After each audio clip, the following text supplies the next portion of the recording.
Hey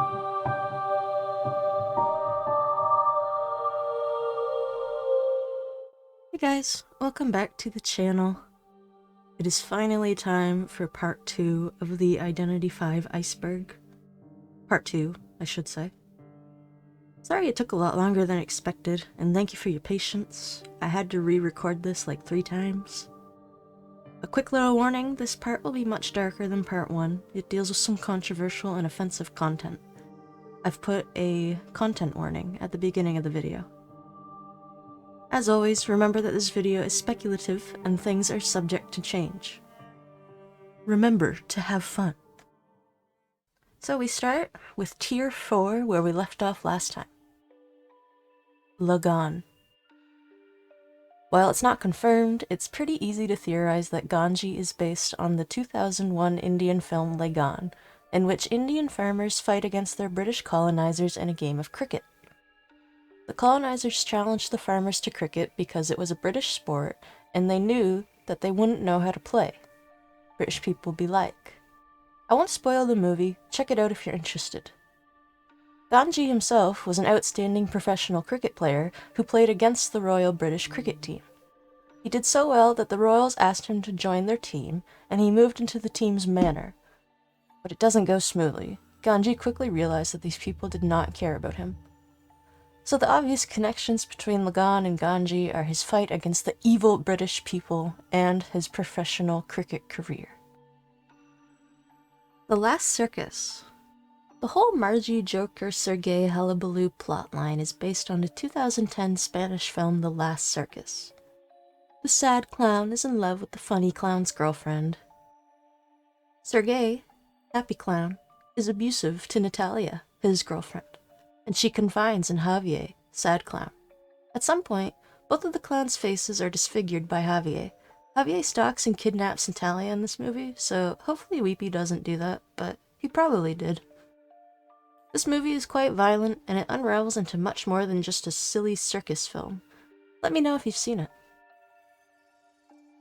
The Picture of Dorian Gray.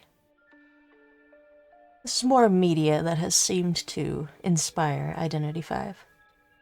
Joseph is inspired by the novel The Picture of Dorian Gray by Oscar Wilde. The main character, Dorian Gray, sells his soul for eternal youth and beauty. In exchange, a portrait of him ages and withers instead. Dorian is portrayed as vain and immoral, even causing the deaths of several people, but he is riddled with intense guilt, which leads to a full-on mental breakdown. The book details Dorian's various sins, which cause the picture to deteriorate further. Joseph is similar in that his physical form does not age, and essentially his own withered soul, along with the others that he has taken, is contained in his photographs. Geisha is based on SCP-173. Revealed in the Famitsu magazine Identity V 4th Anniversary Developer Q&A in July of 2022, Ichiko's initial concept, which is no dashing or moving while being looked at, was inspired by SCP-173 from the SCP universe. SCP-173 is a creature that cannot move when being seen, but if no one is watching, it moves at high speeds and kills indiscriminately. If you're interested in 173 or SCP in general, check out the wiki. There's a link in the description. There are also fantastic videos on YouTube about SCP content if reading isn't your style. I really like SCP if you can't tell, so check it out if you're interested. Alright, this entry. The 10-hour kite. Ah, yes, the 10-hour kite. I'm not sure of the exact date, but it must have been around 2018-2019, quite early in IDV's life. The longest match of Identity V in known history was on Moonlit River Park. 'Twas a rank match, griffins and mammoths versus a saber hunter, who was playing as Smileyface. The relevant survivor was Priestess. The Priestess was streaming and had around 95,000 viewers at the time. Wow. Apparently, the Joker had a personal vendetta against priestesses, so he was slugging her teammates. After the teammates were eliminated, it goes exactly how it would go if I were playing the Smiley. The priestess toyed with and kited the smiley for roughly 10 hours, 626 minutes. It finally ended because the Joker's power was going to get shut off, so he had to retreat. Even though the priestess was streaming, no video recordings of this match are available. The priestess player opted to take down the VOD so the Joker wouldn't receive online harassment. What a nice, thoughtful guy. It should be noted that at the time, Priestess worked a little differently than she currently does. She's had a couple tweaks since then. Since this legend is quite dated, I cannot find the exact changelogs, but I do believe hunters could not take her portals, and she had a shit ton of holy keys. This resulted in a bunch of changes, such as Priestess being massively nerfed, the surrender option being added, and the dungeon refresh mechanic being introduced. There's also an in-game graffiti, only available on the Chinese server, referencing this moment in IDV history. It is called, and forgive me, Kucha Shawan Da Lian Ren, or in English, the two gazing across the bridge. I got most of this info from Mori on Twitter. Check them out if you haven't already, they're a really nice IDV Twitter account. Link in the description. I can't even play IDV for 2 hours. I can't imagine 10 hours straight.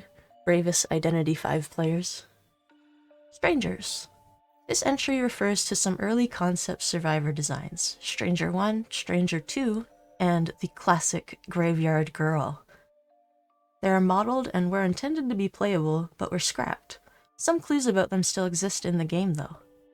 Stranger 1, also known as Tutorial Guy, appeared in the old tutorial of the game alongside Lucky Guy and Magician.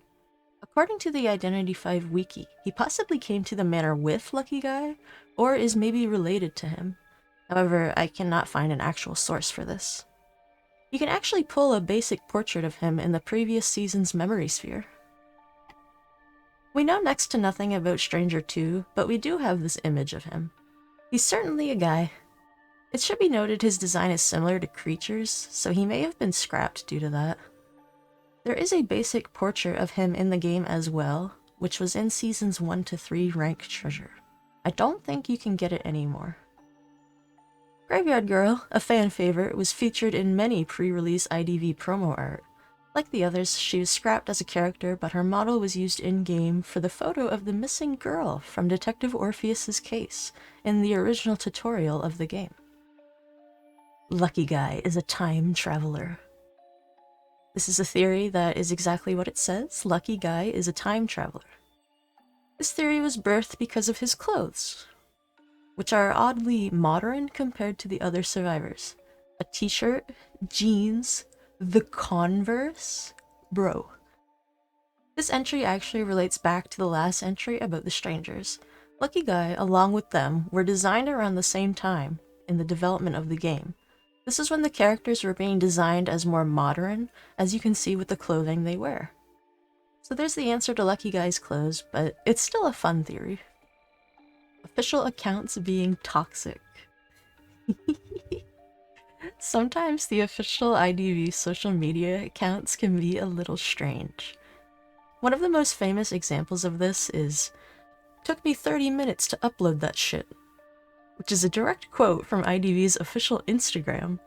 The social media manager likely meant to send the message somewhere else, a little more private.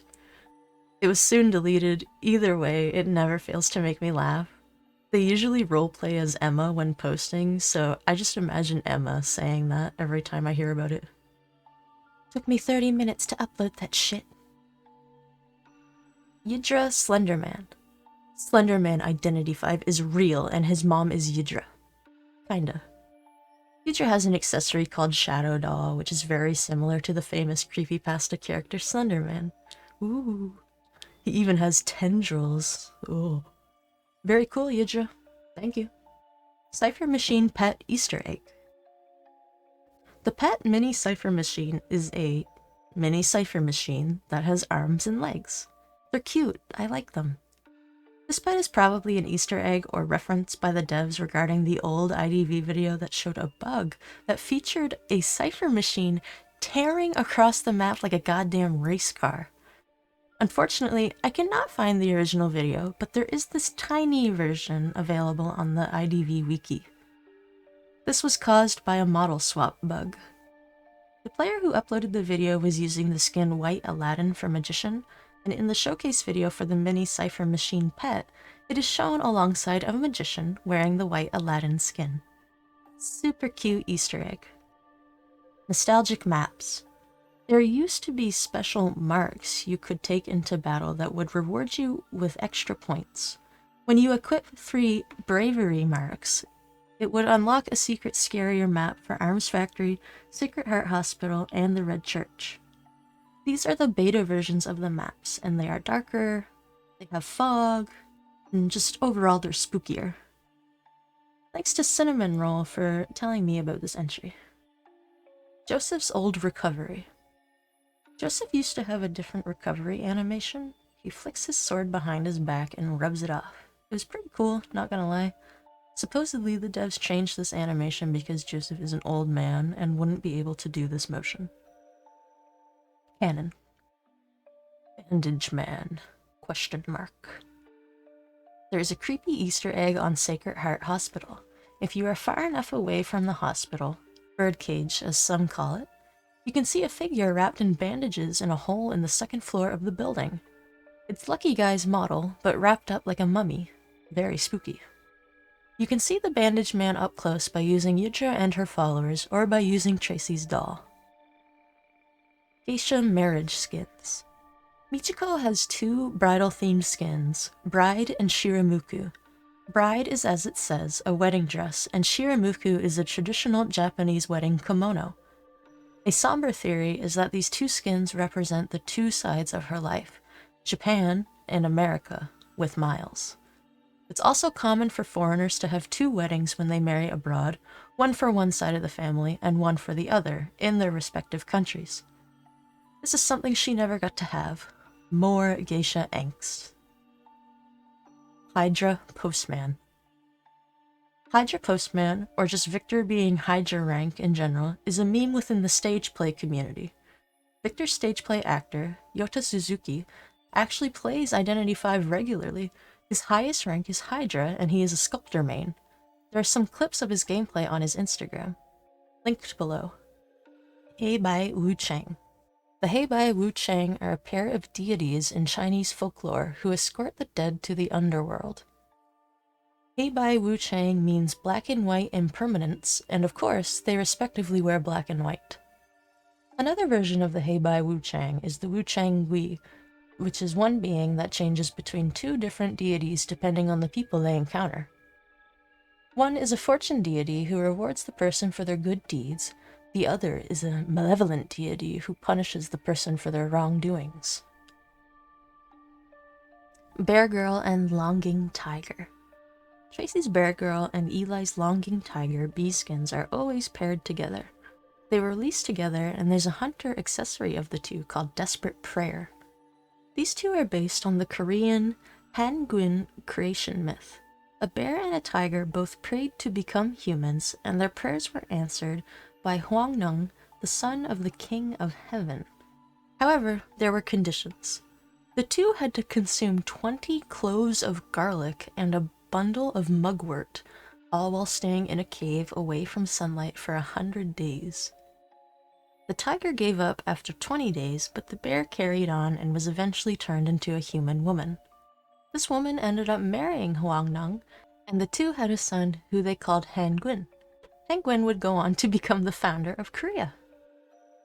The story is referenced in the skin's descriptions, and I assumed Eli's is called Longing Tiger because he longs to be human. Meanwhile, Bear Girl is a bear who changed into a girl. H.P. Lovecraft references. Identity V is chock full of H.P. Lovecraft references. Castor is relevant in the Cthulhu mythos, and Yitra and Ithaqua are directly taken from it. Castor the Unspeakable, or the King in Yellow, the Feaster from Afar, or even the Thing in the Lake. Seriously, he has a lot of names. Castor was featured in Lovecraft's The Whisperer in Darkness, but he was introduced in Heyyy the Shepherd by Ambrose Bierce. In the Cthulhu mythos, Hastur is Cthulhu's brother and Ithaqwa's father. Hydra was established in Predator, a short story by Walter C. DeBill in 1972. She's also known as the Dream Witch, the Mother, and the Life Giver. In the mythos, she is immortal and absorbs other life forms for rebirth. She also steals that life form's memories. This is probably why her design in IDV is an amalgamation of a snake, human, and a sheep. Which, if you didn't know, her ears are supposed to be sheep ears. I love her. She is telepathically linked to her servants, who are known as the Children of Yidra. Ithaqwa, also called the God of the Winds or Windwalker, was introduced in the 1933 short story The Thing That Walked in the Wind by August Derleth. He lives in the far north, such as Serbia, Canada, and Alaska. It is theorized that Ithaqwa is based on the First Nations legend of the Wendigo and/or the legend of the Yeti.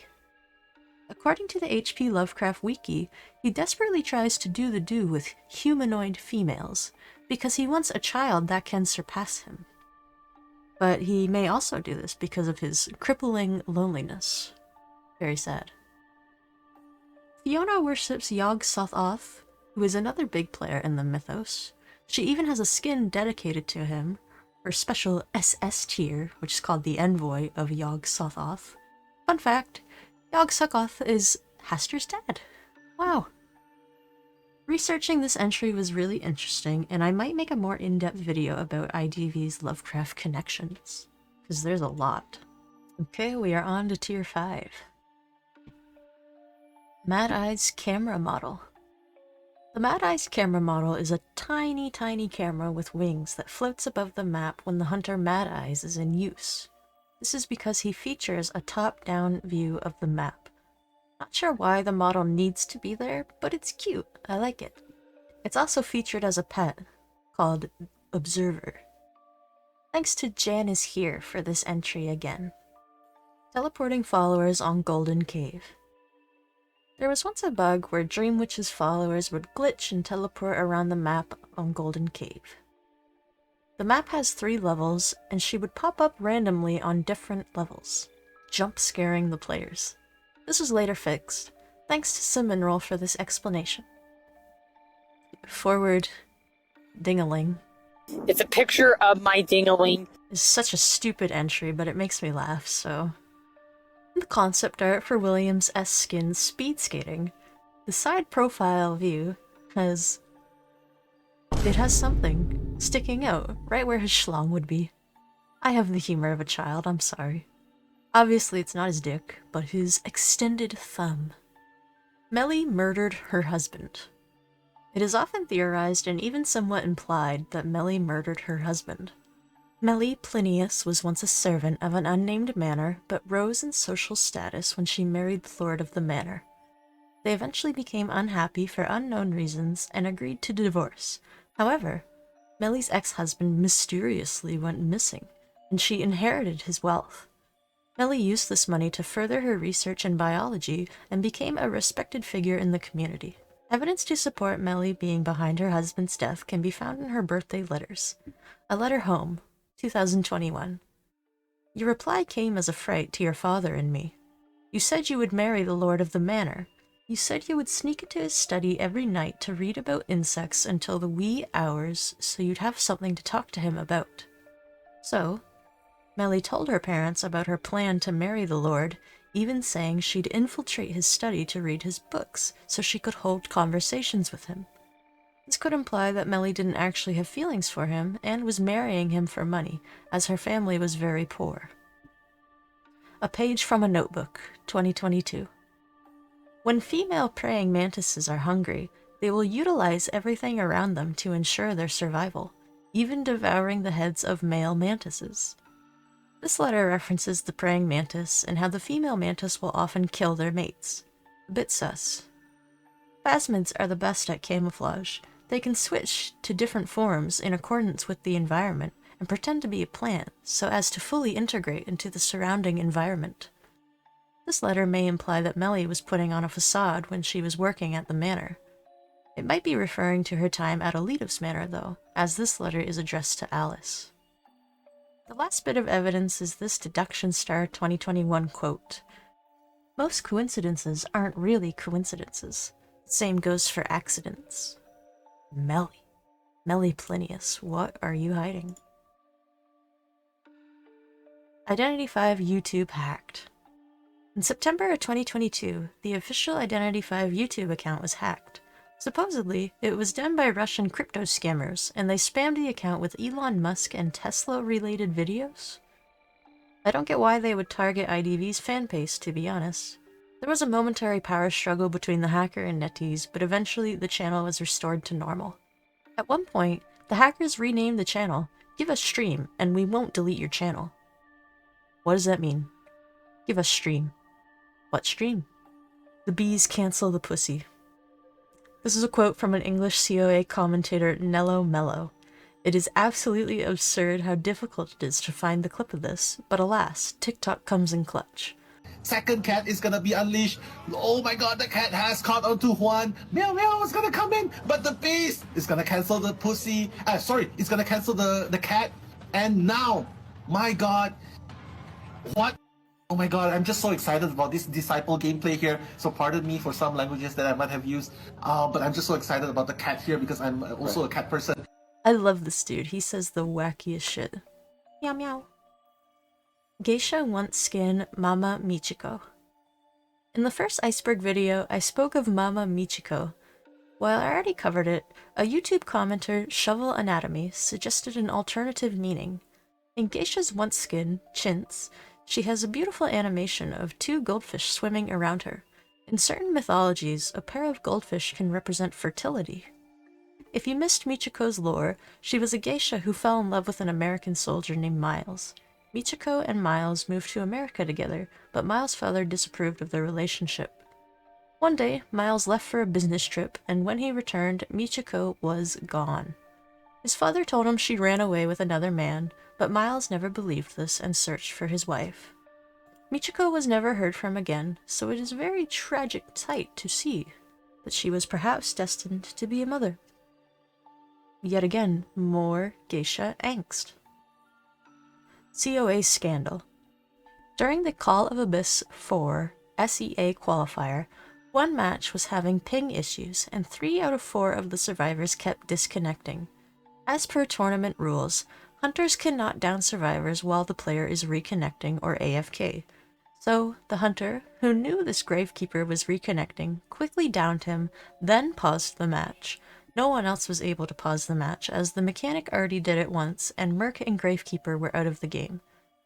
So they seriously just hoped no one would notice, I guess. The hunter ended up winning the game, and they got away with it. Nothing happened to remedy this, and when the mechanic player brought it up later to the Thai admins, they took down the mechanic's message and kicked them from the Discord server. Very nice. Brook Rose. Seer's owl's name is believed to be Brook Rose. This is implied in Eli's first birthday letter, where he tells an old Welsh tale about a woman named Brook Rose who was turned into an owl. He ends the letter by asking, "Do you know the name of my owl?" This tale is actually from real Welsh mythologies. Her name is Blwyddiweth. She broke an oath by attempting to kill her husband, and her punishment was that she was turned into an owl, a bird hated by all other birds. So is Eli's Brook Rose actually the Blwyddiweth? Tracy's kill count. Tracy, the mechanic, my beloved, has the highest kill count out of all the survivors. She murdered around 5 people, possibly more, in a bomb explosion attack because they did the same to her father. Tracy, domestic terrorist era. Chinese censored Da Capo. Da Capo is an official lore animation. In the Chinese censored version of Da Capo, Orpheus doesn't punch Norton. He kind of lightly shoves him, and he falls over. Damn, you okay? If you hadn't seen it, in the global version, Orpheus violently and repeatedly punches him before killing him. So, in China, a gentle shove is enough to kill Norton Campbell. Tier 6. Adamil incest. This entry just refers to people, or Twitter users, derogatory, believing that Ada and Emil were related when they were first revealed. There was no evidence for this. It was mostly just people throwing a fit that they were doctor and patient, because, you know, that's toxic. So people theorized that they were siblings because they both had brown hair. Actually, isn't Emil's more black? Either way, it's not true. Obviously, they're a married couple. Ada, give this man a prostate exam right now, please. Aww. August 8th, 2020. On August 8th, 2020, Identity V was updated on the Chinese servers. This update introduced numerous visual bugs and distortions, such as character models swapping with Cypher Machine models, and sprite mix-ups. Miss Nightingale. Miss Nightingale is often debated by the fandom. Who is she? Why is she at the Manor? Why is she not playable when her design is so goddamn baller?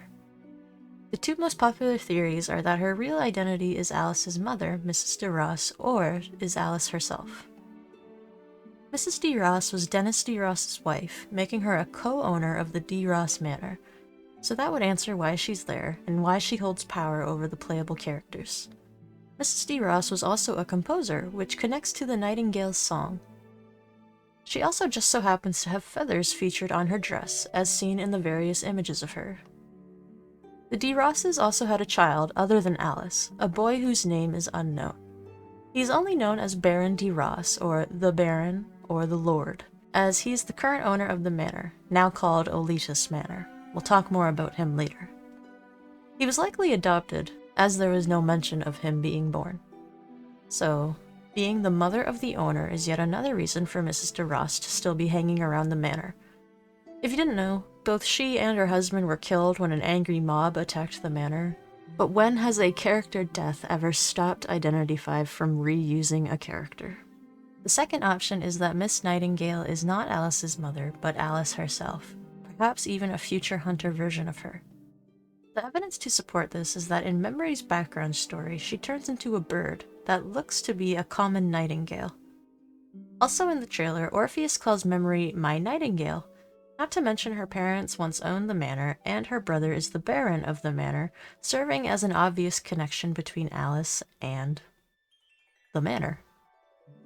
There seems to be more factual evidence that Miss Nightingale is Mrs. de Ross, but Orpheus's direct references in the trailer make me lean towards the side of her being Alice. Just saying, Miss Nightingale would go very nice with Mr. Nightmare. Orpheus is Baron de Ross. When Dennis de Ross bought the manor, he employed staff to run the grounds. Along with the staff came a young boy, a child of a couple of workers. The child was Orpheus. He and Alice were close friends and playmates in their childhood. This child may be who we know as Baron de Ross, or the Manor Lord. Which makes a lot of sense, right? Orpheus is manipulating the killing games, and they're taking place at Oletus Manor, so Orpheus being the owner is a safe assumption. So, Dennis de Ross adopted Orpheus, giving him the last name de Ross, and somehow Orpheus gained ownership. But, as we know, current-day Orpheus has amnesia and cannot remember any of this. After her parents were killed, Alice experienced hysteria and was placed in an orphanage. There she was mentally and physically abused and was officially known as insane. When she was 14, someone tried to adopt her. This was likely Orpheus as well, trying to help her get out of the orphanage, but they would not let him as he was not blood-related. So this theory seems pretty spot on. Mary de Capet, maiden name Mary Kreberg, is a non-player character connected to the Ashes of Memory story. She was the wife of Manus de Capet, who was a former owner of Oletus Manor. After the two married, she fell into a deep depression, and in an attempt to make her happy, Manus built her the Kreberg racecourse. The racecourse became very popular, and Mary seemed happier, but she would go on to hang herself at the racecourse. Why am I going into detail about an NPC? Because there is a popular theory that Mary de Capet is our Mary, the Bloody Queen. We know everyone at the manor is drugged up, so perhaps Mary is a severely mentally ill woman who is also under the influence of drugs? Evidence to support this includes a similar appearance, such as the pale white hair and a red dress. Bloody Mary's once skin, Promise Day, is also identical to Mary de Capet's wedding dress. The strongest evidence, basically a confirmation, is Bloody Mary's appearance in the promo poster for Ashes of Memory Part 2. Hey guys, actually a big update for this entry. Ashes of Memory Part 2 came out while I was making this. Without going into too much detail, Mary is present. She appears on the racecourse and attacks Alice. At one point, she even fades away as Frederick moves into her place. I'm curious to see how their stories connect, and what takes place, and how her story plays out. Ever-Sleeping Junji Ito Easter Eggs. Ever-Sleeping Town was originally released in relation to the Junji Ito Collection collaboration. This map was originally meant to be the town in, and the main setting of, Junji Ito's Love Sickness, or at least based on it. There are 3 different variations of Ever-Sleeping Town, but this entry focuses on the original map. The original crossover version is only available in 2v8 custom matches. This version has the majority of the Junji Ito references. At the crossroads/intersection, you can see silhouettes of the black and white intersection by Shonens, which is Wu Chang's crossover skin of a character from Junji Ito's manga. They can only be seen from afar and disappear if approached. There was also a figure on top of the school roof that would jump after enough time had passed. It was actually a mechanic bot, and you could find its broken pieces on the ground where it fell. Suicide is a central topic in Love Sickness. However, the mechanic bot reference was removed from the game, probably due to being sensitive imagery. Near the crossroads, there is a tree with red fruit. This is a reference to Junji Ito's Blood Bubble Bushes. The last Junji Ito Easter egg is tornadoes. Yes, there are tornadoes on this map. They will teleport both survivors and hunters if you collide with them. This is a reference to Uzumaki, as it is the spiral. Those are the Junji Ito specific Easter eggs on Ever-Sleeping. This map still has a ton more references and spooks though. Maybe we'll go over everything one day. Crazy how I never knew this map was based on Junji Ito's work until I researched for this video. I knew the crossover existed, but not the extent of an entire map. I didn't play IDV when that update came out, so... Also, an update for Part 1 entries, banned skins. This last part of the entry is wrong, sorry for the misinformation. Junji Ito confirmed on his Twitter that he has no ill will with netties, and that he even had a lot of fun collaborating with them. Peace is restored. Y'all, big update, the crossover is back. The Junji Ito crossover is back. The universe is aligned. They didn't bring back Picture Woman, though. Joseph Ball GIF. It's fucking GIF, bro. It haunts me. I don't even know what it means, but it makes me uneasy. It's Joseph bouncing on like a yoga or exercise ball. He looks emotionless and it scares me. Something about it is sinister. I can't even find a source for it, so that makes it even more mysterious. Andrew is a grave robber. Yep, he is. This is revealed in his Deduction Quest 7, Gate of Destiny. He finds an ad for a deal seeking academic advancement in return for generous compensation. It must be mostly intact, with medical value, and not fully decomposed. In Quest 10, Transaction, a photo, late at night, in the hospital's autopsy room, a doctor is taking photos of his academic research. In the corner of the photo is an unassuming, thin figure with a shovel and a bag of gold coins. Mr. Andrew.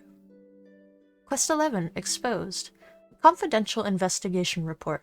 Many skeletal remains went missing from Last Cemetery, the cemetery Andrew worked at as a gravekeeper. The coffins all showed sign of forced entry. The lid of one of the coffins in the east corner has several nail scratches on the inside.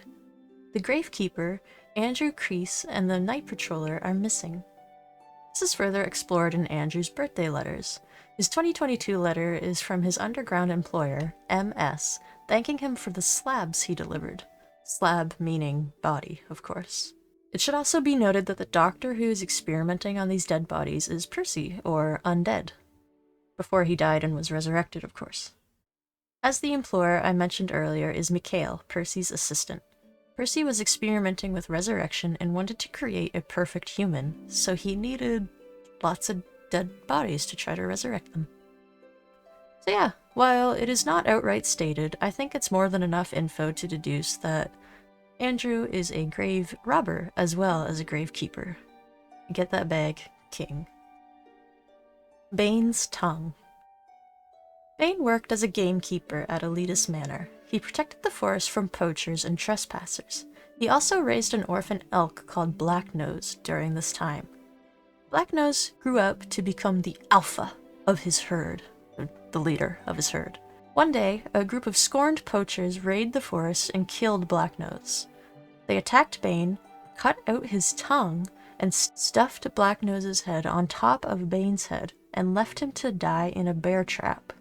Bane was eventually rescued, but he refused to part with the elk head. So, yeah, Bane doesn't have a tongue. Please leave this man alone. Bane does not deserve this.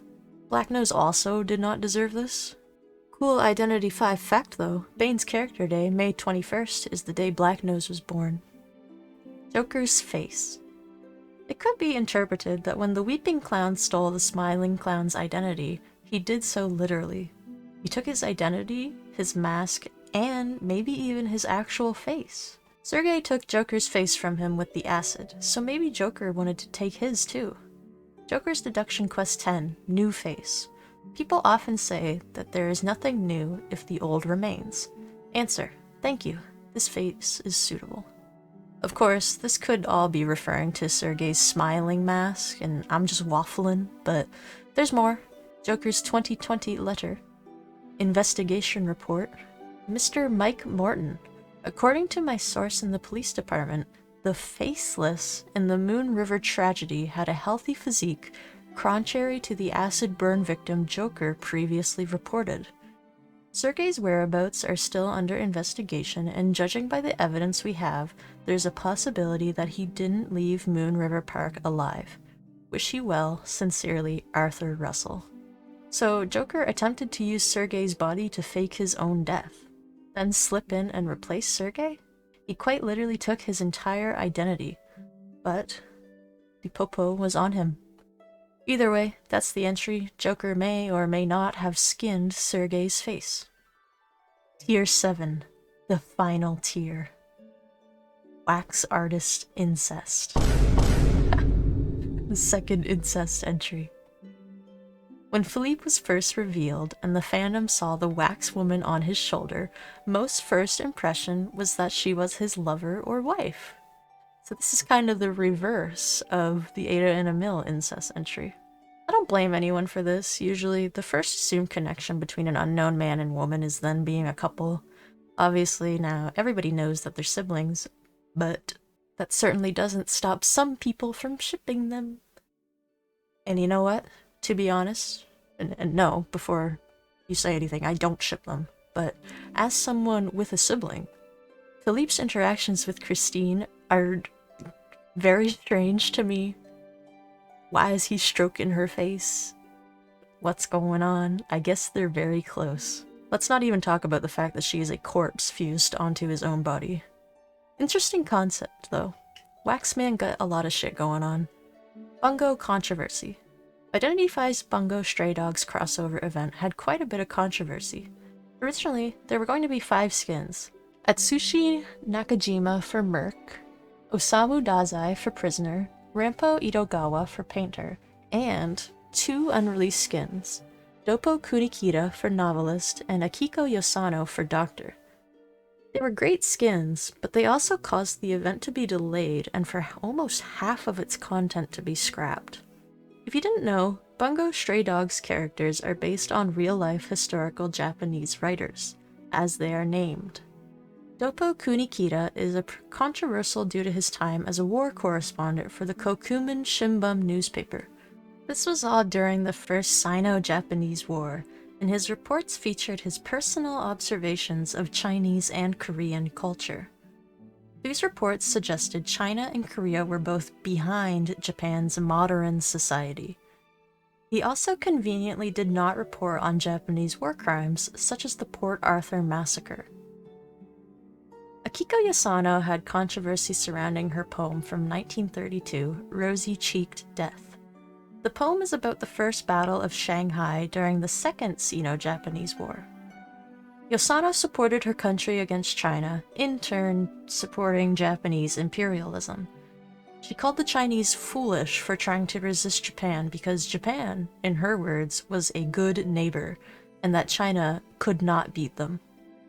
Naturally, China isn't these two's biggest fans, and some Chinese players were offended that characters made in their liking were being added to the game.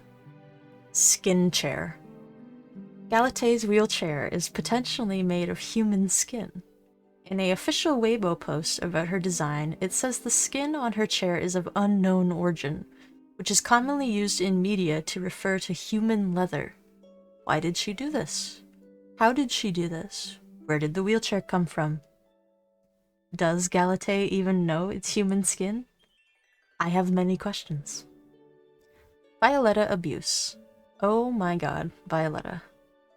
This character makes me sob. For the love of God, give her a break, please.